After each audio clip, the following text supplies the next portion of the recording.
Conversando Radio es un canal alternativo en la que brinda a ustedes información, comentarios, análisis, entrevistas y así darle a nuestra población las herramientas necesarias para que puedan discernir y saber qué hacer frente a esta situación en la que vive el país y el mundo entero.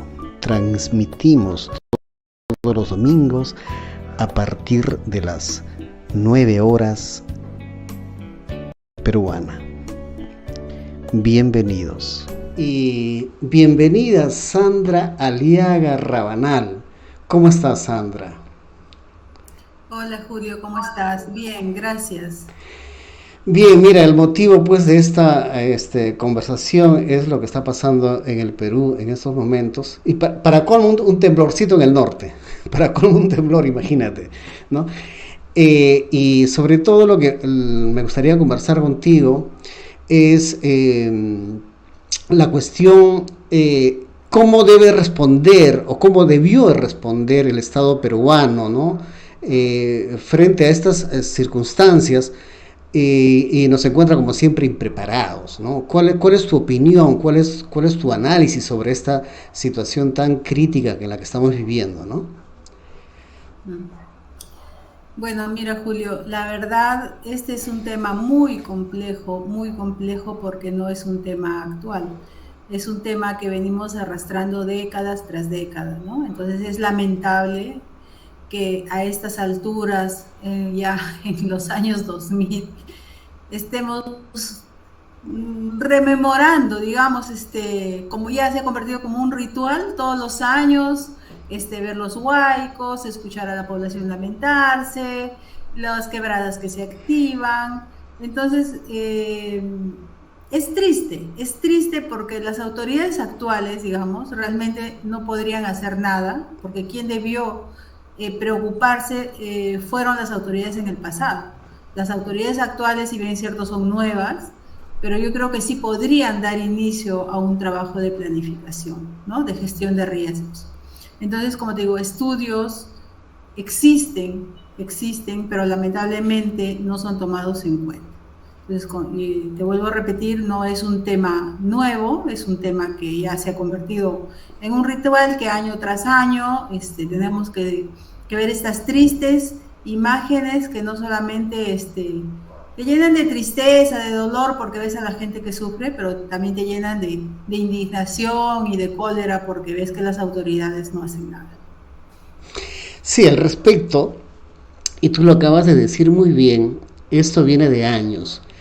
Yo puedo recordarme en mi larguísima vida, ¿no? Hace 50 años, nosotros vivíamos en un país muy pobre, ¿no? No teníamos el boom del minero, por decir, ¿no? No teníamos esos ingresos que se han generado años en estas últimas décadas, ¿no? Entonces podríamos decir, pues somos tan pobrecitos, ¿qué podemos esperar, ¿no? ¿Qué podemos hacer si la verdad es que no tenemos recursos, ¿no? Pero sin embargo han pasado los años y sí hay recursos. O sea, el Estado peruano tiene recursos, ha tenido recursos, ¿no? Hablo de hace 30, 40 años atrás, como tú dices, ¿no? O recientemente igual. Han tenido recursos, pero no han hecho nada por cambiar esta situación, ¿no? Cambiar la situación de pobreza en la que está la mayoría de la población a lo largo del país, ¿no? Y simplemente se han dedicado en otros, digamos, así claramente, ¿no? Se han dedicado en mejorar una parte de la capital, porque se han encargado solo de Lima, ¿no? Hacer, por decir, yo hace poco hablaba con un ingeniero sobre el río Rímac y la línea María, ¿no? Que está construida debajo del río Rímac. ¿Era necesario hacer una obra así tan gigantesca, ¿no? Para figurar que tenemos una obra magnífica y muy reconocida mundialmente, porque son pocas las obras así gigantes como la línea María que va debajo del río Rímac. No era necesario eso. No hubieron alternativas que podrían, por ejemplo, en vez de hacer o una línea que es casi exclusiva, hacer otra carretera, poner, por ejemplo, los muros de contención, que eso lo vemos en todas partes del mundo, o sea, muros para evitar que el río se salga, ¿no? O sea, entonces, ese boom económico que hemos tenido, o que tenemos todavía, tenemos el boom económico, no se ha sabido manejar de la mejor manera y se han aprovechado solamente ciertas élites. No sé si tú estás de acuerdo con esto. Como te dije al inicio, el tema es complejo y el tema no solo es, y no es, diría yo, un tema de desarrollo monetario, porque no vamos a desarrollo o crecimiento económico, porque desarrollo no es, ¿no? El desarrollo implica un crecimiento y un bienestar de toda la población, no solamente de un grupo, de una élite. El tema climático es un tema transversal a todos los sectores y es un tema, digamos, de planificación. Si nosotros, también es un tema de educación.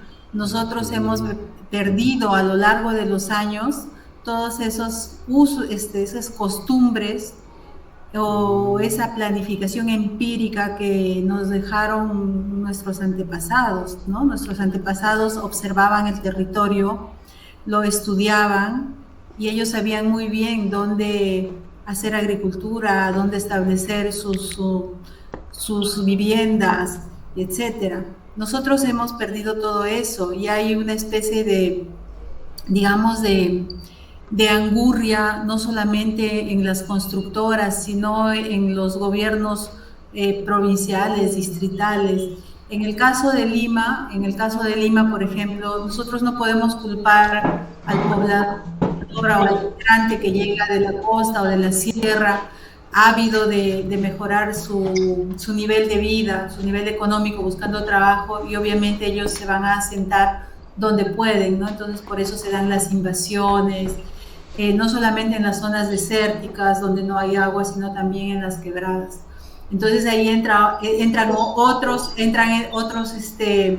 actores, otros malos actores, ¿no? Que se aprovechan de esta necesidad y empiezan a lotizar, empiezan a negociar, a contrabandear los terrenos, que muchas veces ni siquiera son de ellos, son terrenos a veces del Estado o de privados que lo han dejado por un tiempo abandonado. Entonces hay malas prácticas. Yo, como geógrafa, me cuestiono año tras año, ¿no? ¿Qué hacemos ante esta situación? Yo metería a la cárcel a todos estos malos funcionarios, porque si bien es cierto, como te digo, el poblador que viene buscando mejorar su vida, busca dónde asentarse, aún sabiendo de los riesgos, pero yo creo que ahí debería estar la autoridad que le diga, ¿sabe qué, señor? Esta es una quebrada o esta es una zona inundable o está construyendo en una faja marginal. Las fajas marginales son los terrenos que están a lo largo de todos los ríos y quebradas y que son áreas intangibles. Y tú ves aquí en el río Rímac, en ciertas partes las casas están al filo del río, pues hemos visto en imágenes como una casa de 3 pisos sí, ya desmoronado. ¿Y eso por qué? Porque la crecida del río, por más que tú tengas concreto o un muro de contención, el agua es el elemento más poderoso de destrucción. Entonces el agua, en la parte más baja del cauce, es donde más fuerza tiene el agua y va socavando, eso se llama erosión. Va erosionando por la parte de abajo, y es por eso que vemos desplomarse pues cuadras enteras de... Entonces, esas cosas que están ya reglamentadas, están establecidas, son ley, nadie lo respeta. Vemos que las casas están construidas pues al filo, a la orilla del río. Entonces, ¿dónde está la autoridad que diga, oiga, señor, esta es una faja marginal y esta es un área intangible, usted no puede construir? Pero no, pues aquí es la ley del vivo, te dejo construir o negocio con este terreno y después ya, ¿no? Entonces, no podemos, yo por los años 88, que yo era cachimba en la universidad, nos llevaban a ver estos fenómenos, en la zona de Chosica, todas esas, ya nos íbamos a estudiar los huaicos, y año tras año, mira, cuántos años han pasado, ya estoy vieja, entonces ya te da rabia, porque aquí es a las autoridades que tenemos que meterlos presos realmente, porque el Estado no puede estar pues todos los años haciéndose cargo de estos problemas y después salimos también por la televisión, vi ayer creo, antes de ayer, hagámonos cargo. La población en general no tiene por qué hacerse cargo de las irresponsabilidades y de la corrupción de sus autoridades, ¿no? Entonces, como te digo, es un problema muy complejo, de que abarca todos los sectores. Ahora, las constructoras en su afán de enriquecerse, de seguir construyendo edificios, etcétera, se va y corrompe al funcionario de la municipalidad para que le haga cambio de uso de suelos, para que un terreno que es donde se puede construir solo digamos 2 o 3 pisos, le cambien de uso de suelos, de capacidad, y que puedan construir 10 pisos. Entonces, cuando se cae ese edificio, ¿quién es el culpable? La constructora ya de repente ni exista, el funcionario ya no estará ahí, porque cada 4 años o 5 años hay elecciones. Entonces, ¿a dónde vamos a llegar? ¿No? Por otro lado, tú te vas a la sierra, construcción de carreteras, o donde quiera que vayas, construcción de carreteras, los cauces de los ríos los hacen botaderos. Entonces, todo ese material que sacan para ampliar plataformas de construcción, ¿dónde lo van a botar? A los ríos. Entonces van llenando el cauce del río. Cuando suceden estas lluvias fuertes, obviamente pues, que todo va a bajar, ¿no? Entonces no hay un control en ningún lado. Aquí es la ley del más vivo, ¿no? Y las consecuencias lo sufren obviamente los más vulnerables, los que menos tienen, los que menos pueden defenderse.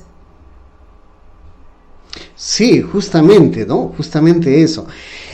Cuando se habla de, y lo has mencionado hace instantes, de la experiencia, nuestra experiencia pre-incaica, nuestros ancestros, eran más sabios. ¿Qué pasa? ¿Por qué a miles de años de distancia ellos no tuvieron ese problema, ¿no? No tenían esos problemas, nos suponemos, ¿no? Porque también ellos han construido los lugares donde no van a ser afectados, ¿no? Entonces, ¿cuál crees tú que sea, o sea, en todo caso, cuál es la enseñanza que podemos nosotros rescatar de nuestros antepasados? Yo creo que como enseñanza muchas cosas, ¿no? Y si vamos a los pueblos profundos de las zonas andinas, aún podemos encontrar prácticas incas, pre-incas, que se transmiten de generación en generación. Pero ese no es el tema. Yo creo que el tema es que la sociedad, conforme pasan los años, se deshumaniza. O sea, ya no nos duele saber que nuestro hermano va a sufrir. Si yo le trafico un terreno y le vendo un lote en una área donde sé que hay un huaico, entonces me estoy desentendiendo del dolor de esa persona, no tengo compasión, entonces nos hemos vuelto menos humanos.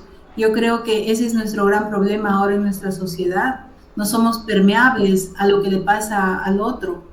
Entonces el funcionario de la municipalidad dice, sí, yo te hago este negocio, me vas a dar tanto y no me interesa lo que pase después. O sea, y te das cuenta que es un tema ya de ser humano, de principios, de valores.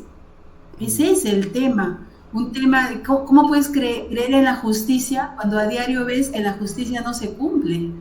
¿No? Entonces, ¿cómo tú puedes denunciar, decir, oiga, usted no puede construir en esta zona porque está prohibida?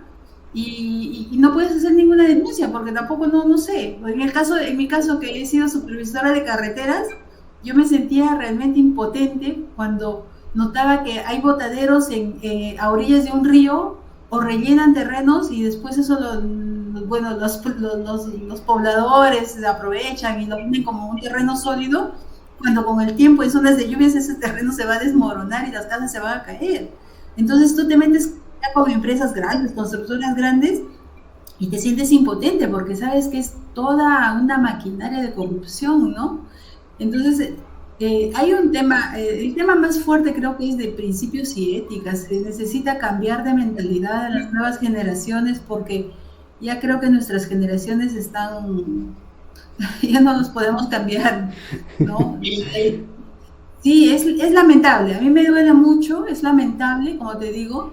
O sea, ahora tú te vas a la sierra y en pandemia, que me ha tocado vivir 2 años y medio prácticamente en un pueblo pequeño, la gente no quiere trabajar. Antes se hacían trabajos comunales, se limpiaban las acequias.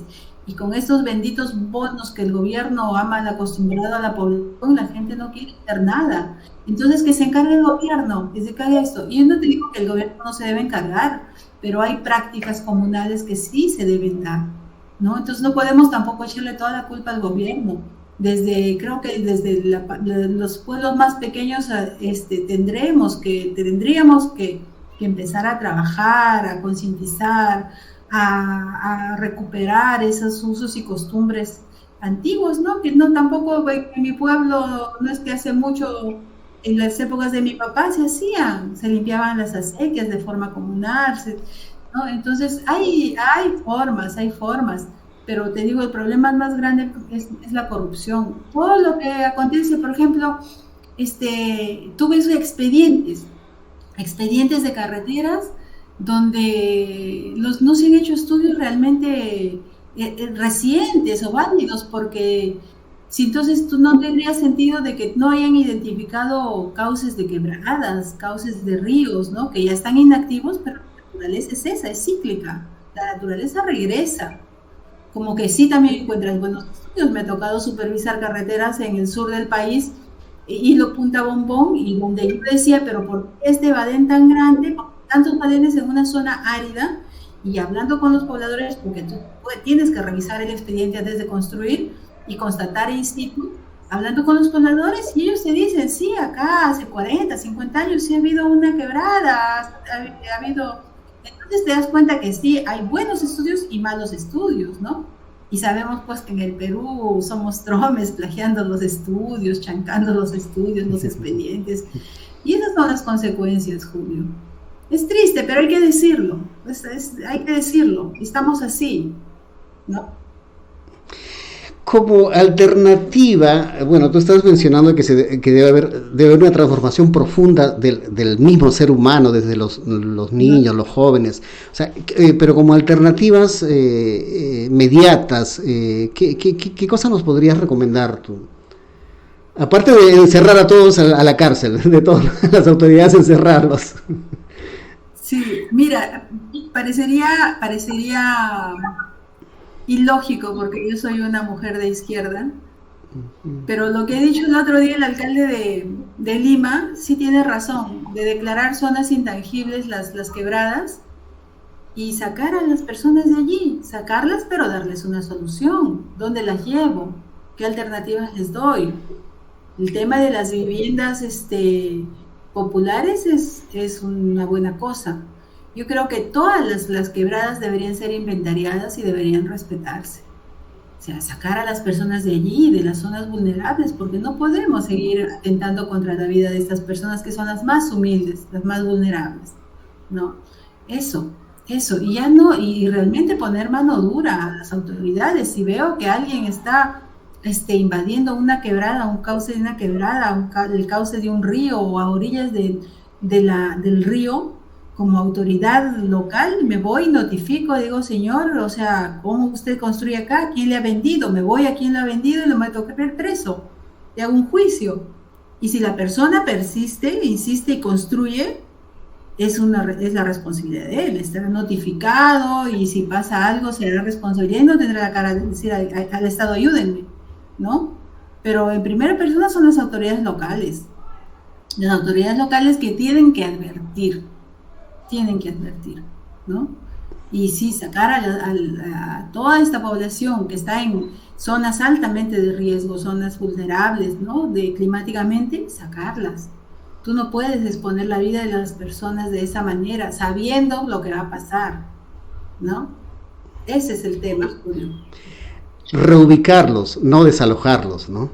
Claro. López Aliaga decía desalojarlos, sacarlos con la policía y botarlos, ¿no? Claro. Tú tienes que solucionar el problema, pero dando alternativas. Por supuesto. Tienes que salir de este lugar, ¿por qué? Explicar. La gente entiende, la gente no es bruta, la gente no. Tú le hablas, le explicas, va a entender. ¿no? Pero tú tienes que decir, sí, construirán pues viviendas populares, les darán una alternativa, pero como te digo, lo más importante es salvaguardar la vida de las personas, de los seres humanos.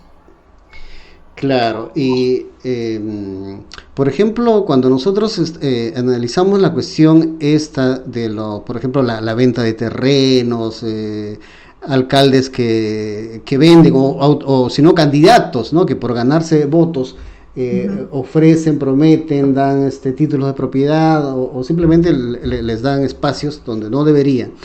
Y entonces ir contra estas autoridades. Tú, en tu experiencia, ¿cómo ves o qué tú crees que podría ser esta actual presidenta, este actual gobierno? ¿Tú crees que puede hacer esos cambios? ¿Tú crees que pueda hacer un trabajo así de esa manera? ¿O no le tenemos fe a esta usurpadora? Digámoslo claramente, ¿no? Bueno, tú me conoces y sabes en primer lugar cuál es mi posición. Bueno, en segundo lugar, no es una competencia, digamos, del gobierno nacional. Es más una competencia del gobierno regional y del gobierno local. El gobierno nacional da las políticas generales de gobierno, ¿no? Y sobre esas políticas ya pues se desarrolla todo lo que se tenga que hacer en todos los sectores. Pero más, estas competencias más los tienen los gobiernos regionales y los gobiernos locales. Es triste, sí, cuando los alcaldes, y también, bueno, por ejemplo, en el tema de COFOPRI, ¿no? La gente hace años, y no sé si no he seguido muy de cerca realmente las últimas elecciones, porque esta política nos tiene a todos, creo que asqueados, pero han habido muchos candidatos y que se han hecho presidentes y alcaldes que iban a los barrios populares, iban a los asentamientos humanos, a las invasiones y les prometían pues los títulos de propiedad, ¿no? Y entonces la población eso es lo que quiere, eso es el populismo, ¿no? Para engañar a la gente. Y lo han hecho, y tú encuentras pues por ventanilla un asentamiento humano, Susana Iguchi, un asentamiento humano con el nombre de Keiko, de Kenji, qué sé yo, ¿no? O Yanta. Entonces estos asentamientos humanos titulados. Entonces, ¿tú cómo puedes dar un título de propiedad en un pedazo de terreno donde tú no tienes las condiciones para vivir, no tienes luz? Bueno, la luz ya no importa, pero no tienes agua, y el agua es fundamental para la vida. No tienes agua, no tienes desagüe, no tienes servicios. Entonces, tú no puedes estar traficando con la necesidad de las personas, ¿no? Entonces, obviamente está mal. En esta pandemia, te voy a hablar un poco más, y perdóname que te hable un poco más de mi vivencia en esta pandemia que ha sido en la sierra. Sí. Entonces yo he visto como la gente, cuando ha podido viajar, la gente de provincias como nosotros, ha podido viajar y se ha volcado a querer comprar y vivir en la sierra, en un lugar tranquilo, qué sé yo, ¿no? Entonces, pero es gente que, obviamente que sus padres han tenido sus casas, las casas eran grandes, y ahora no tienen nada porque han vendido. Entonces, desesperados a comprar terrenos, y los terrenos han subido, y la gente viva, no ha faltado pues estos vivos traficadores que se han dedicado a buscar terrenos en compra, los terrenos en las sierras que son grandes, son inmensos, y se han dedicado a lotizar. Entonces, ¿cómo es posible que tú empieces a lotizar en zonas donde solo zonas que son aptas para la agricultura? Dos temas ahí. Aptas para la agricultura, entonces tú estás robándole terreno a las zonas que te van a producir y te van a generar, digamos, riqueza, entre comillas, porque no es una gran riqueza, pero son las áreas que te autoabastecen, ¿no? Por supuesto. Te alimentan. Te alimentan, ¿no? Pero esa es pues la emoción del momento, ¿no? Entonces todo se ha ido, pues los terrenos han subido estrepitosamente. Y luego, gente que tenía sus terrenitos cerca quebradas, y que no quiero imaginarme ni siquiera qué ha pasado ahorita que está lloviendo, que han empezado a rellenar las márgenes de las quebradas y a lotizar. O sea, a rellenar, en zonas donde llueve fuerte, y que inmediatamente a la primera temporada de lluvia alta, todo eso se va a deslizar. Y entonces, y en las narices de las autoridades, yo no te digo zonas alejadas, a 2, 3, 5 minutos de la ciudad capital. Entonces, si las autoridades no se dan una vueltita a mirar qué pasa en su territorio, y la población nos hemos vuelto muy desidiosos, no nos interesa, y los que denunciamos ya pues al toque te tildan, ¿no? Ah, está el robotoso, el terco. Sí, ya me imagino, me imagino. Esa realidad. Claro. Interesante, interesante. Mira, eso yo digo, de echar cemento a las plantas es lo que ha sucedido en Lima, ¿no? Lima, si de repente te recuerdas, pero yo tengo más años, o sea, he conocido casi todo, medio Rímac era plantaciones. Todo el cono norte era puro áreas cultivables. En mi distrito, en Comas, aquí en donde está todo urbanizado, habían hasta 2 lagunas artificiales, ¿no? Los hacendados de esa época formaron 2 lagunas para poder irrigar toda esa área. O sea, toda la área norte era prácticamente área de cultivo, ¿no?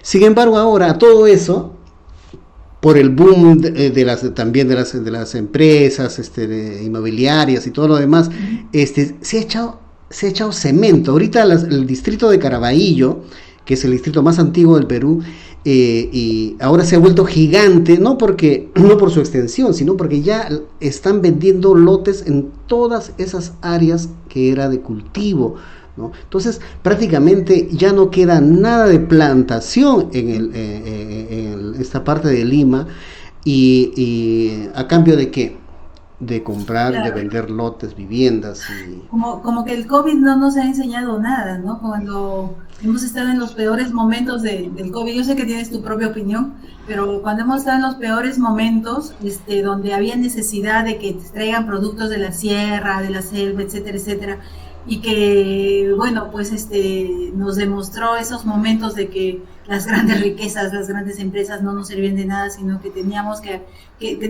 necesidad de comer y necesitábamos comprar productos.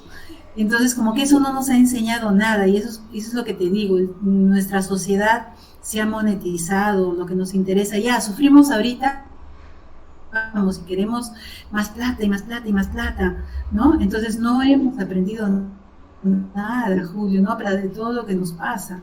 Entonces, yo creo que hay que volvernos a humanizar, hay que volver a, no sé, qué podemos hacer.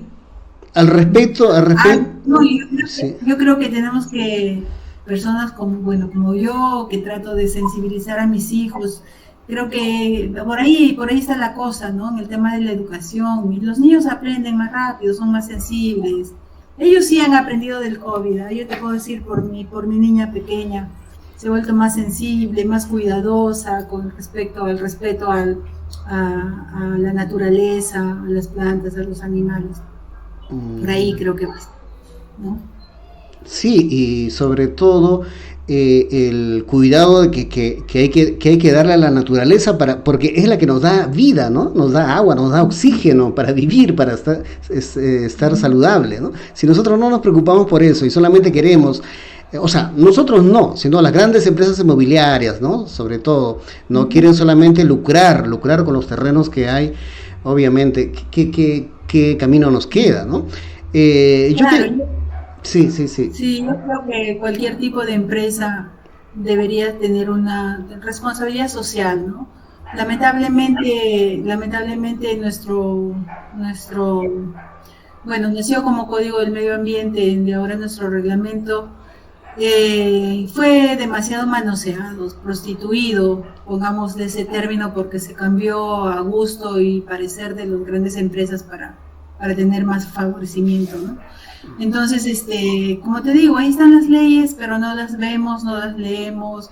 Te vas al mercado, la gente te pide más bolsas, a pesar que está prohibido. Todavía siguen vendiendo comida en tuppers, ¿no? Y entonces, y las leyes son recientes, y está ahí, la gente no entiende, no entendemos, todos en algún momento caemos en eso, pero como digo, están así. El otro día escuché una entrevista a un ingeniero civil que trabaja en la San Marcos, mi alma mater, con mucho orgullo, Y escuché una cosa muy interesante de una experiencia en un pueblo en una ciudad de Brasil.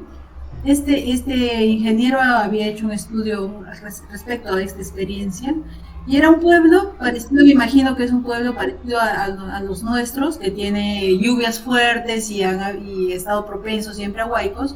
Lo que han hecho es que en la zona de arriba han puesto, en las partes altas han puesto como una alarma, y cuando la lluvia ya sobrepasaba un cierto nivel y ya se iba a convertir en huaico, esta alarma llegaba a la parte baja, o toda la parte media y baja de la cuenca, y daba la alarma, ¿no? Y entonces la población tenía un tiempo suficiente como para retirarse.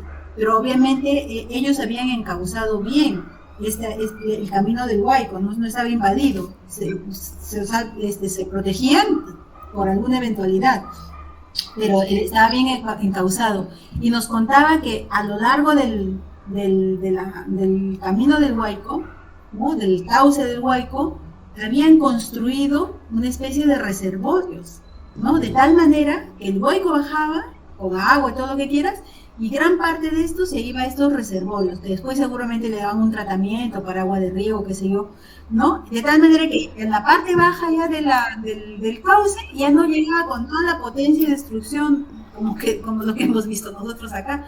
Mira, un país tan cercano, con una experiencia tan interesante, tan buena, sobre todo en las cosas que somos desérticos. Ejemplos que nosotros podríamos adoptar. ¿Cuánta plata vota el gobierno? ¿Cuánta plata gastan los congresistas? O sea, te asquea, realmente te asquea, ¿no? No podemos invertir en cosas buenas. Sí, te digo, en Santa Eulalia hay clubes privados. Y yo he asistido a algunos clubes con sus cauces bien establecidos para el Huayco.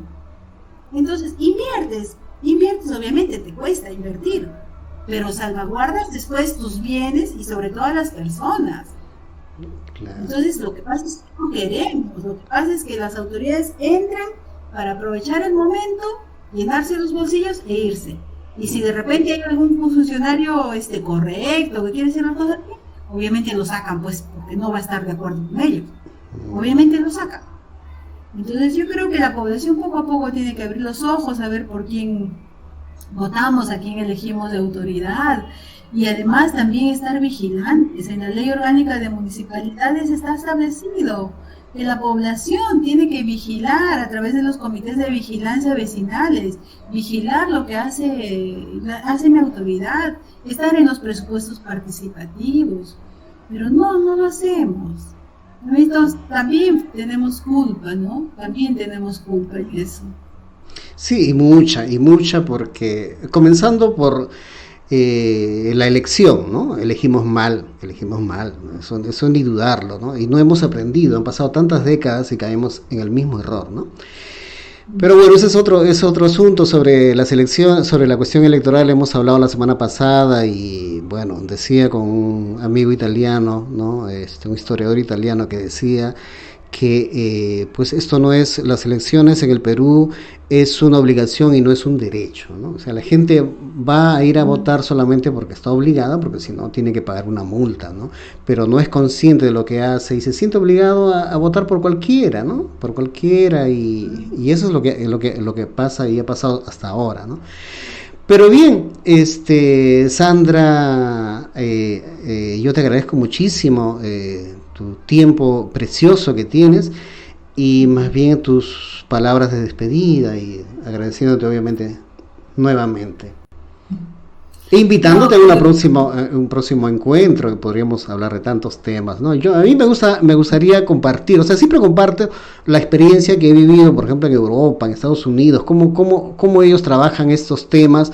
La verdad es que no hay mucho tiempo para esto, pero y claro, son países desarrollados, pero vuelvo a repetir, nuestro país tiene recursos económicos, o sea, no está muriéndose, ¿no?, en la pobreza, que no hay dinero para hacer ninguna obra, como dijo Dina Boluarte hace poco, que no hay dinero. O sea, esa es una burla, ¿no? Esa es una burla porque es falso, pues, ¿no? Dinero hay. Sí, te decía tus últimas palabras para no quitarte más tu tiempo. Sí, Julio, bueno, gracias. Es siempre un gusto hablar contigo. Nos conocemos tantos años. Y es bonito siempre verificar que cada quien hace un trabajo y sigue aportando desde donde está a la sociedad Perú, por un Perú más justo, ¿no? Por un Perú lindo. Sí, cuando quieras, en lo que yo pueda contribuir, sabes que estoy siempre aquí. Y bueno, gracias a los que te siguen y saludo a los amigos que también seguramente van a ver. ¿No? Un abrazo, Julio, y que las cosas pues cambien en nuestra hermosa patria. Muchísimas gracias, Sandra. Bien, pues amigos.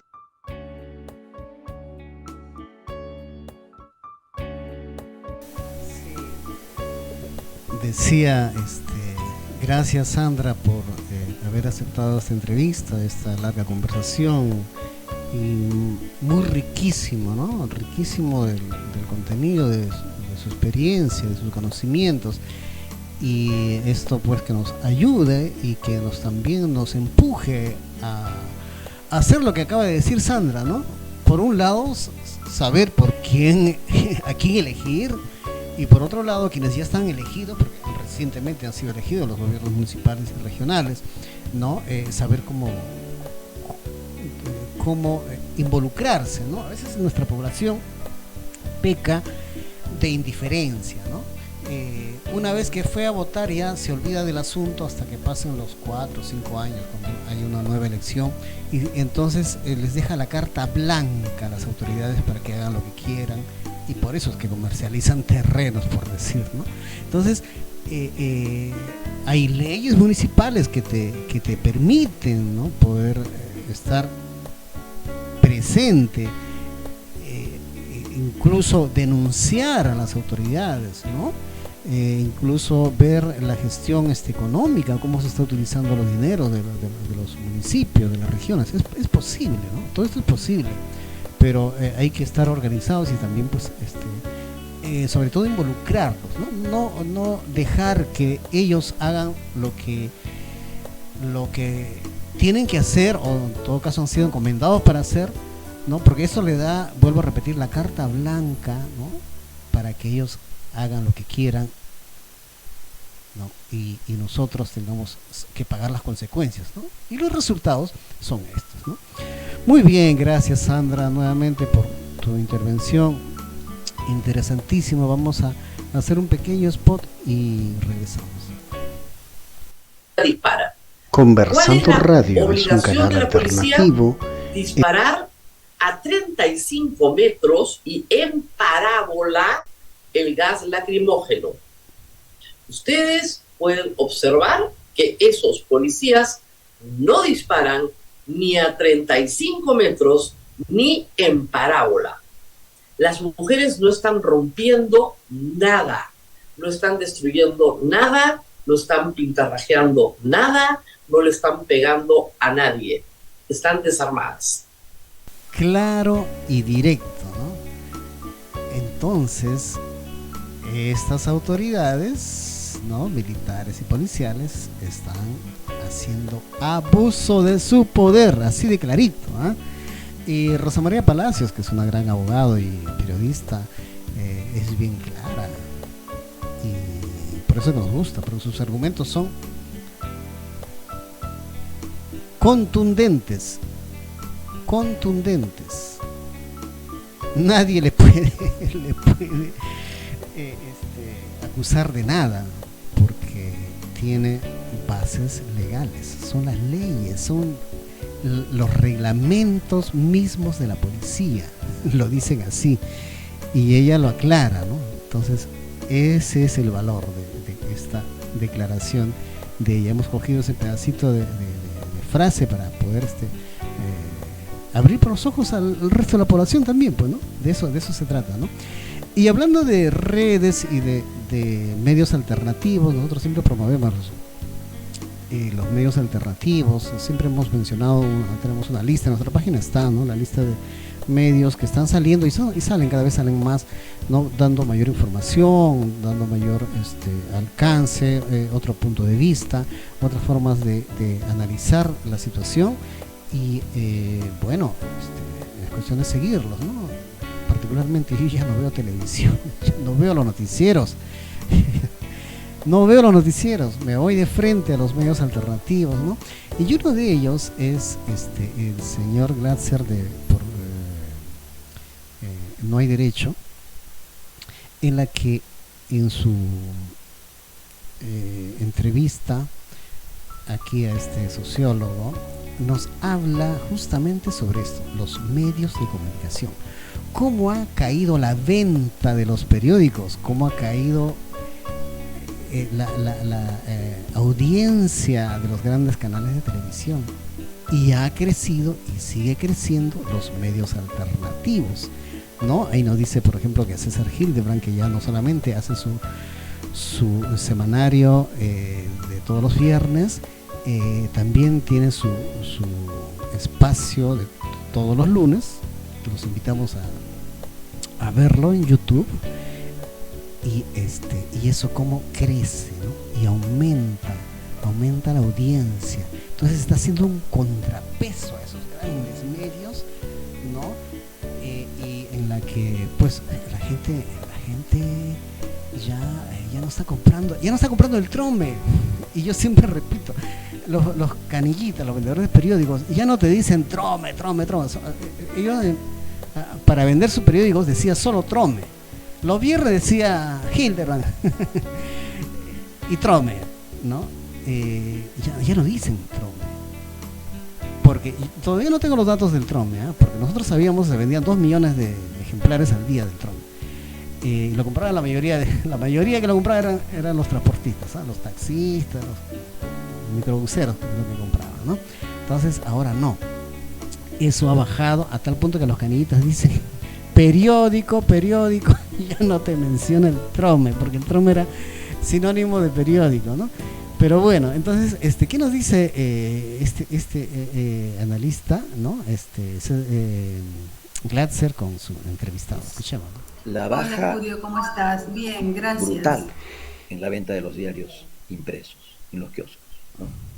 El otro día salí a buscar mi periódico el domingo y todos los kioscos alrededor del óvalo de Higuereta, que es por donde vivo, estaban cerrados, todos, excepto uno que vendía, ¿no?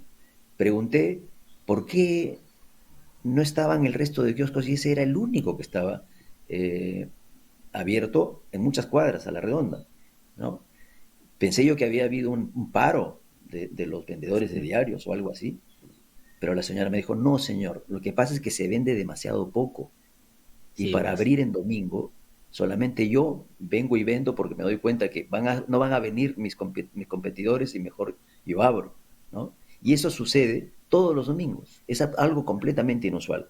A eso se suman unas encuestas de consumo de medios en donde es notabilísima la caída en el consumo de los medios tradicionales, tipo la radio tradicional, digamos con sus letras, radioprogramas, y la televisión tradicional, convencional, masiva, la caída en el consumo de esos medios, y en contraposición, la tremenda subida en el consumo de medios como ¿no? Los medios de las redes, ¿no? El consumo tremendo de estos medios que ahora la encuesta señalaba de que el 60% de los consumidores de estos medios consumen los de las redes, y no los otros, que han bajado mucho. Eso también es otro elemento que los mueve a darse cuenta de que parte de esa decadencia tiene que ver con que no les cree ya la gente. Claro, ¿Qué lo van a comprar? Otro ejemplo en torno a eso es lo que me pasa, no sé si te ha pasado algún momento, que cuando no tengo la posibilidad de tener el Hildebrand, porque a mí me traen los periódicos todo lo temprano, ¿no? Y vas a comprarlo, ahí más bien la respuesta es que se agota muy rápido, ¿no? O sea, es decir, ¿qué te muestra esto? Que la gente está buscando leer algo que no convalide pues todo lo que habitualmente los medios están diciendo de lunes a viernes. Y eso es bien interesante también, porque ahí el ejemplo es al revés. No es que no se vende, sino que se vende y rápido porque la gente está buscando y ahí puede estar operando, en el caso de Hildebrand, por ejemplo, esta lógica más de buscar lo que no sea lo concentrado, lo tradicional, Y al punto que, mira, César ahora tiene, Hildebrand digo, un podcast los lunes que ha abierto para todo el público, que la gente sigue también de manera muy entusiasta, con un nivel de sintonía altísimo. O sea, lo que quiero decir es que efectivamente hay ese movimiento. Pero... Y así pues ya no se vende el trombe, ya no se ve Cuarto Poder. Bien, queremos compartir algunos comentarios que nos ha estado llegando a propósito de la entrevista a nuestra geógrafa Sandra Aliaga, ¿no? Eddie Cóndor Chuquiruna nos dice: gracias, estimada Sandra, por compartir sus reflexiones. Suscribo sus apreciaciones. Por otro lado, el señor Marco Sánchez nos dice: cierto, es una cruda realidad sumada a una corrupción institucionalizada de nunca acabar. Además, existe falta de conciencia y empatía hacia nuestros semejantes. Gracias también a ustedes por los comentarios y pedimos también que compartan esta entrevista, este programa, para poder llegar a más ciudadanos, ¿no? Bien, lo prometido es deuda y vamos a tratar ahorita un tema que lo tenemos a pecho, a cuore, se dice en italiano. En español sería pecho, al corazón, porque es una problemática que hemos estado denunciando hace muchísimo tiempo y que la verdad que no termina nunca. O sea, no termina nunca porque ahora lo que están viniendo son accidentes y uno tras de otro. O sea, no es un caso fortuito que una vez un solo caso, no, son continuos accidentes fruto de esta obra de la ampliación del Metropolitano, ¿no? Para esto vamos a pasar unos videitos que hemos estado nosotros haciendo, preparándolos desde ya semanas, días, ¿no? Pasamos por ahí todos los días y queremos que ustedes también lo vean, ¿no? Bien, la auxiliar de la universitaria no sirve para nada porque no es accesible, incluso para la clínica esta donde se supone, ¿no?, debe tener un acceso directo. No hay un acceso directo, está cerrada. Hay que saber en qué momento ingresar al auxiliar para poder entrar a la clínica, porque esta auxiliar es inaccesible.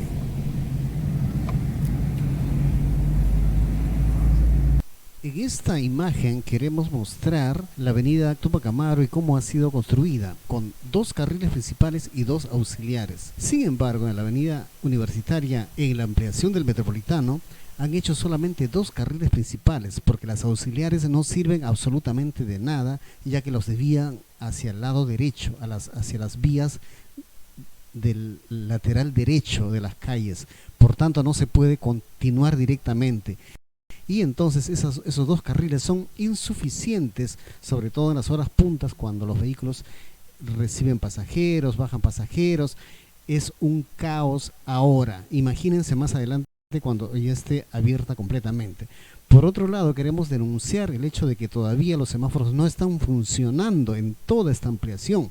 Esto está ocasionando accidentes continuamente. Ya ha habido hasta un muerto, porque en los cruces todos quieren pasar y nadie quiere ceder, como es usual entre los conductores del Perú, los peores conductores del mundo, ¿no?, los peruanos. Entonces, esa denuncia queremos hacer, y sobre todo para que rectifiquen estas auxiliares. Y los peores conductores del mundo, eso por un lado. Por otro lado, semáforos apagados, nuevecitos, recién instalados, sin embargo que no están funcionando. ¿Por qué? No sabemos el motivo. Sin embargo, semáforos aledaños, ¿no?, de la misma avenida Universitaria, que son algunas vías, algunos cruces peatonales donde casi nadie cruza, eso sí está funcionando. Eso es lo irracional, lo ilógico de esta obra, ¿no? Aparte, decía al inicio que obviamente nosotros hemos tenido siempre 2 carriles principales y 2 auxiliares. Esto lo ha hecho Ricardo Belmont, y como decimos también en la avenida Túpac Amaru, que es la otra vía importante del Cono Norte, hay sus 2 carriles principales más sus 2 auxiliares, y se distribuyen los vehículos en en ambas vías, ¿no? Auxiliar o principal, de manera que puedas tú circular y cuando encuentras congestión tienes alguna salida para continuar. Pero no, ¿qué han hecho en la universitaria?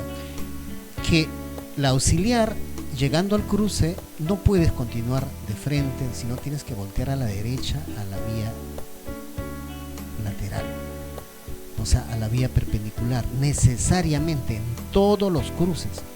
Entonces no puedes continuar de frente, entonces te quedas simplemente, y esto lo hemos dicho cuando se estaba construyendo el Metropolitano, lo hemos denunciado esto, porque a nosotros al subirnos en un edificio constatamos, y tenemos las imágenes en nuestras transmisiones anteriores, lo hemos demostrado, que nos están dejando solo dos carriles, quiero decir, dos carriles, ¿no? Porque el Metropolitano se está cogiendo dos carriles, obviamente, y nosotros nos dejan solamente dos, y la auxiliar no nos va a servir de nada, y eso lo hemos denunciado desde el inicio. Mucha gente no creía, ahora que la obra está terminada, ahí está. Los usuarios tienen que ir por la principal, y esto crea congestión, y esto que todavía, ojo, todavía no se ha iniciado a su recorrido oficial, porque todavía no está abierta la vía, todavía no están circulando los buses del Metropolitano, y entonces todavía no hay mayor congestión, pero ya es congestionada en las zonas puntas, ¿eh? ¿Y por qué? Porque nos están dejando dos carriles nada más, ¿no? Eso es dañino, perjudicial enormemente para el fluido vehicular. Eso es tremendamente perjudicial, ¿no? Entonces, esta denuncia que la hacíamos hace mucho tiempo, desde el inicio de la obra del Metropolitano, ahora lo estamos constatando. Por otro lado, esta es la otra denuncia que queremos hacer, pero yo, más que denuncia a las autoridades, a los funcionarios de estas empresas, o así todas las que están construyendo el Metropolitano, yo iría más que nada a los usuarios, o sea, quienes utilizan las vías. Me refiero a las líneas de buses, de microbuses. A ellos iría. Mi llamado va a ellos, ¿no? O sea, tú, ¿sabes qué cosa te van a hacer? Te van a sacar de la universitaria. Tú vas a venir de San Miguel hacia Caraballo, y llegando a Comas te vas a tener que desviar, porque el Metropolitano tiene la... ¿Qué pasó? Ya, que decía que el Metropolitano tiene el privilegio de utilizar la vía universitaria, que sería ilegal, ¿no? Que es ilegal porque esa vía es nacional, es de todos los peruanos, no es de una empresa esa carretera, ¿no? Entonces ellos tienen la exclusividad y no van a permitir que tú circules por la avenida universitaria. O sea, vas a tener que irte por otras vías que no están habilitadas, que son pésimas, que no son no tienen la mantención necesaria, el mantenimiento necesario, no tienen las vías construidas normalmente, ¿no? Están destruidas por completo, además que es mucho más lejos, tiene muchos rompemuelles, muchos atajos que te impiden que circules a una velocidad normal y llegues, o sea, hagas un recorrido en un tiempo normal, que lo harías en la avenida principal como en la universitaria. Entonces, voy a ellos, ustedes, ¿qué están haciendo por hacer algún reclamo? Porque están haciendo lo mismo que han hecho en toda la avenida Tupac Amaru, donde desviaron a todas las líneas por otro lado y nadie más podía circular por la Tupac Amaru, o como en Barranco, por decir, ¿no? En Barranco te cerraron la calle por completo, no puedes entrar, solamente los que viven ahí pueden entrar con sus vehículos particulares, porque tú te tienes que desviar. ¿Por qué? Porque el Metropolitano tiene privilegios. ¿Y por qué tiene ese privilegio? O sea, ahí vamos. ¿Por qué ese privilegio? ¿Qué son ellos?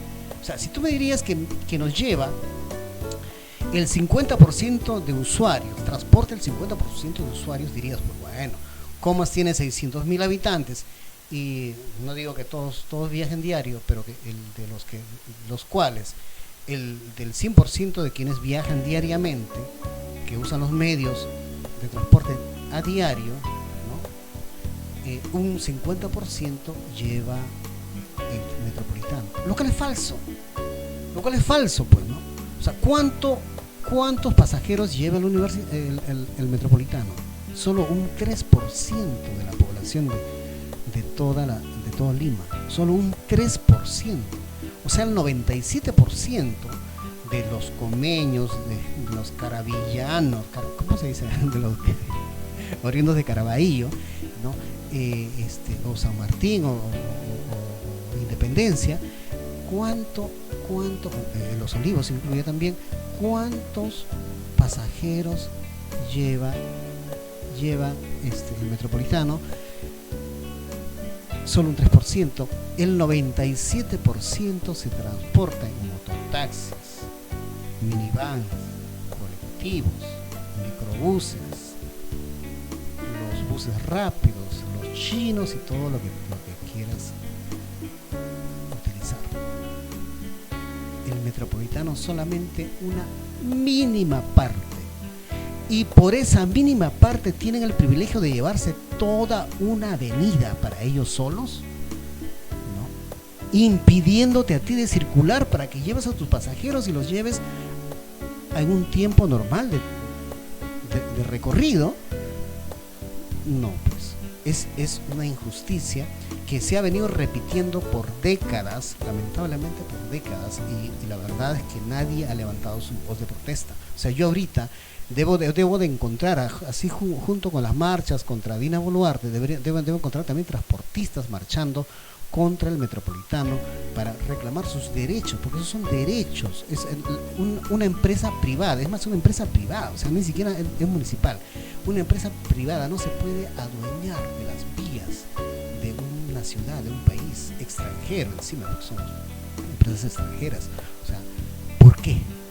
¿Por qué? ¿No? Y ahí quiero escuchar qué cosa dice López Aliaga. Obviamente no va a decir nada porque su compinche Castañeda, que en paz descanse, que en paz, no sé si descansará en paz, para mí que no descansa ni siquiera en paz, es obra de él, ¿no? Es obra de él todo esto, ¿no? Entonces, ¿y qué ha pasado? Pues eso es lo peor. O sea, lo peor de todo esto es que encima de todos estos perjuicios que ocasiona el Metropolitano, ocasiona también accidentes, muertes, enfermos, accidentados, que es lo que ha pasado hace 2 días, el día viernes, en el cual nosotros estuvimos presentes, ¿no? El video se un poquito movido porque era un momento muy difícil, incluso de discusión entre la gente que reclamaba que a los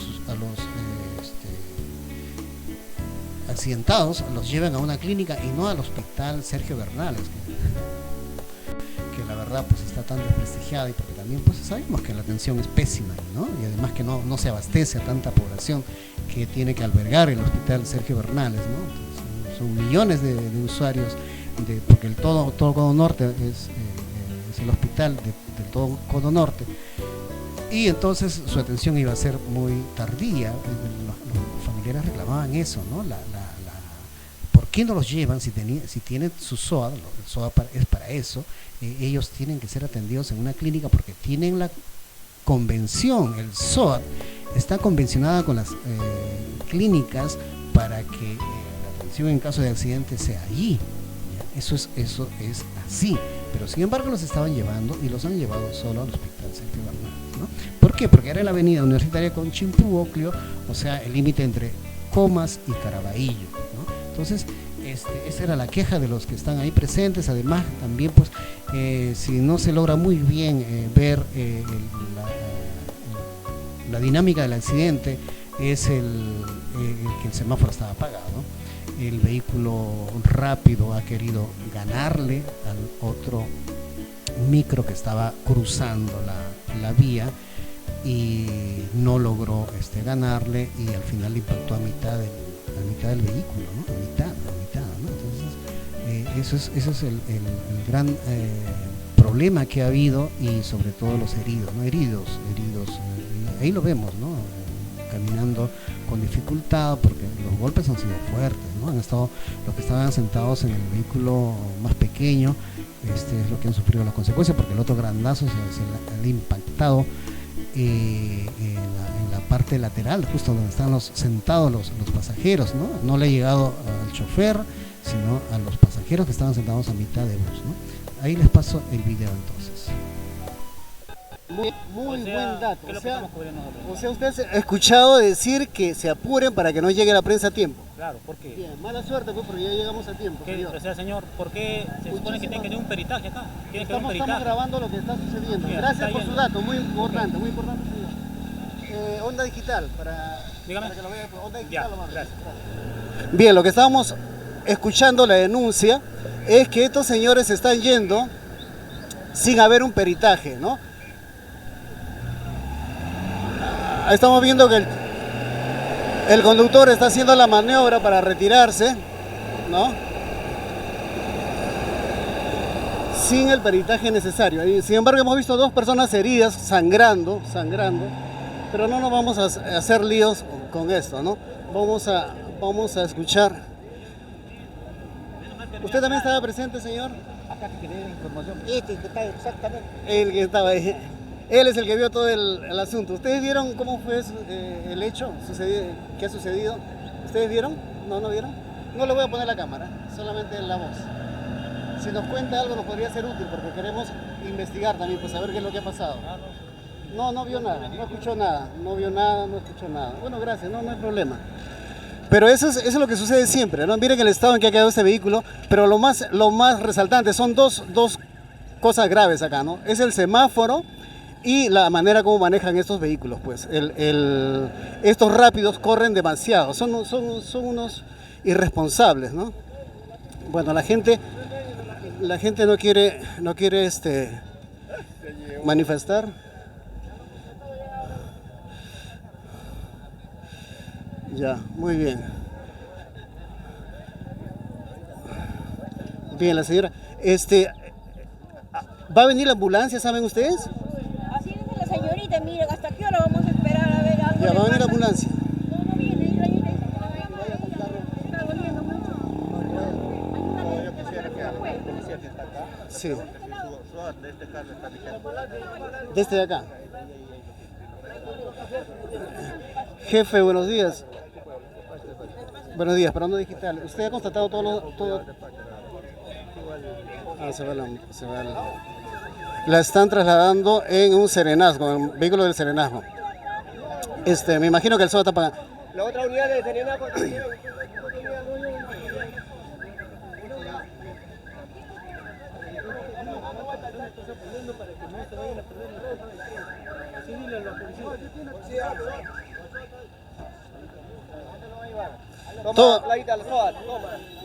Todo vigente, ¿no? Está todo vigente, ¿no? No habría problemas de atención, ¿no?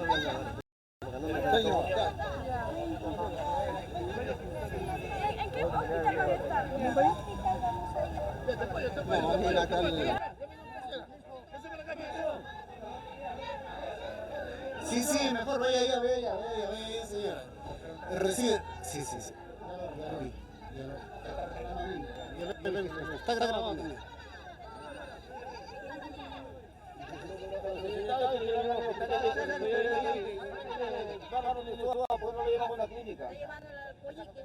No, debería ir a si es Afocat, sí, pero si es... La familia no va a ir a la ciudad de Coyico.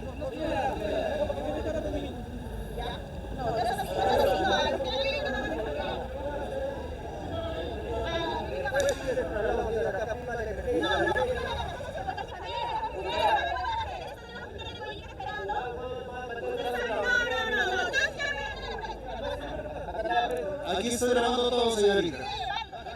Sí, la gente está reclamando porque...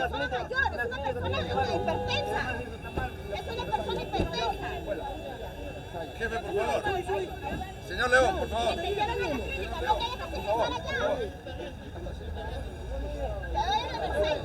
No, es una persona mayor, Esto fue el día viernes a la mañana en el cruce de las avenidas Universitaria y Chinco. Estamos en pleno cruce donde un vehículo grande impactó contra esta... Acá vemos otro herido.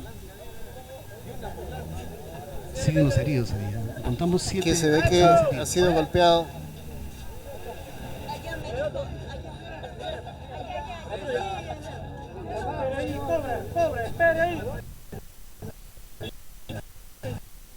Y hasta el momento que nos hemos retirado, o sea, ellos llevaron el patrullero y el serenazgo se llevaron los heridos, no llegó una ambulancia. Van a ver que llega un bombero, pero no llega una ambulancia. Y también lo que hemos constatado... Ellos tienen convención con las clínicas, ellos tienen la convención con las clínicas, van directamente a las clínicas. En este caso casi siempre es el Jesús del Norte. Ya. Y veíamos de que el bus rápido, de esta línea roja, ahí hemos visto la placa y todo, se ha retirado, ¿no? Estamos viendo a los otros heridos que están siendo... Los conductores tienen que ir a la comisaría, hacer su dosaje, prueba del dosaje etílico en primer lugar y después la verificación de cómo ha sido la dinámica del accidente, ¿no? Y sin embargo, no ocurrió esto y se retiró el bus, el clúster que está ahí. Por supuesto. No pudo retirarse porque estaba todo destruido, no se podía mover y se quedó ahí, porque cuando después hemos regresado nosotros y continúa ese bus pequeño, no. Sí, señor, así estamos. No se retiró. Usted, señor, ¿usted vio el accidente? No lo vio. Bien, eso es lo que hemos podido constatar ahorita. Se han ido alrededor de 6, según lo que hemos contado, 6 heridos. Uno en un patrullero y el otro en el serenazgo, ¿no? Y el vehículo grande, el rápido, se ha ido, no sabemos. La gente es consciente de eso, de que estos vehículos de transporte público, ¿no?, son bien informales, y lamentablemente esto está en toda la ciudad de Lima y nadie hace nada por esto, ¿no? Eso es lo que pasa siempre a diario, ¿no? Estos vehículos informales están conducidos por choferes que a veces no tienen ni siquiera su licencia de conducir, ¿no?, los permisos necesarios, porque es todo un protocolo subirse a un vehículo público y conducir llevar pasajeros, ¿ah? No es así de simple, no es que simplemente tienes tu licencia de conducir y manejas y punto, no. Hay que ir a la municipalidad, sacar todos los permisos necesarios, hacer el curso de seguridad vial, no tener el carnet de seguridad vial, tener el certificado de conductor, ¿no? Es más o menos una cosa así. O sea, que está tu nombre, tiene su vigencia, ¿no? Tiene la emisión de la municipalidad respectiva, ¿no? Puede ser de Lima, del Callao, ¿no? En este caso ahora es la ATU, que es la Autoridad de Transporte Urbano para Lima y Callao, es único. Antes era dividido como Callao por un lado, Lima por otro, ¿no? Ahora se han unificado y es un solo documento, ¿no?, que tienen que sacar esto incluso tiene un costo, tiene unos requisitos, la licencia tiene que ser idónea para poder conducir estos vehículos grandes, ¿no? Entonces, todos estos protocolos a veces no se cumplen y estos señores que manejan, a veces hasta drogados. Nosotros hemos visto accidentes donde los vecinos lo conocen al conductor y dicen, ese es un fumón, ese maneja drogado, ¿no? Alguna vez nos han incluso chocado y la verdad que estos conductores son así, ¿no? Y sin embargo, como decía una vez un amigo venezolano, ¿no?, lo vi en la televisión que comentó, ¿no?, pero si estamos en el Perú se puede hacer lo que quiera. Lamentablemente esa es nuestra realidad. Muy bien, nosotros vamos a concluir con nuestro programa de hoy día domingo 19 de marzo. Les repito, esto también va a ser transmitido en YouTube. Quisiéramos que se suscriban a nuestro canal, ¿no?, que se suscriban a nuestro canal y así poder seguir difundiéndolo masivamente nuestro programa, ¿no? La semana siguiente tendremos otro invitado, trataremos otro tema también tan importante como el que hemos tratado hoy. Y bueno, pues gracias por su audiencia, gracias por los comentarios, gracias por también participar a la señora geógrafa Sandra Aliaga, y sus comentarios, sus aportes han sido valiosísimos y espero también que les sirva a todos ustedes. Muy buenos días y nos despedimos hasta la próxima semana.